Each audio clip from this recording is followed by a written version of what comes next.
Un musée national qui met en avant les créateurs locaux, eh bien figurez-vous que c'est ce qui se passe aujourd'hui sur le toit du Fort Saint-Jean à Marseille. Le Mucem lance un concept store. À l'intérieur, on trouve des produits de créateurs de la région, certains en lancement, d'autres plus confirmés. Regardez. C'est une façon de s'ouvrir au public, de capter un peu les tendances et d'essayer de s'y adapter. Pour un grand musée national, c'est un peu une première, puisque d'habitude c'est assez strict, c'est assez institutionnel comme fonctionnement. Que des créateurs locaux et que des fabrications artisanales et locales. C'est bien que des grosses institutions comme ça fassent confiance à des jeunes, parce que nous on a vraiment l'envie.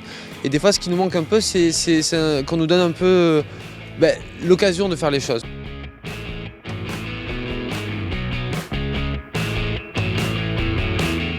Avoir la chance aujourd'hui de pouvoir être exposé dans cette boutique, quand on sait qu'il y a 2 millions de visiteurs au Mucem par an, même si c'est pour quelques semaines, le ratio est facilement calculable. Marseille est la 2e ville de mode en France. Je ne parle pas de capitale, la capitale c'est Paris. Marseille c'est la 2e ville de mode, plus de 19 000 emplois dans notre secteur pour 1 milliard d'euros de chiffre d'affaires, 3e secteur de création d'emplois dans la région.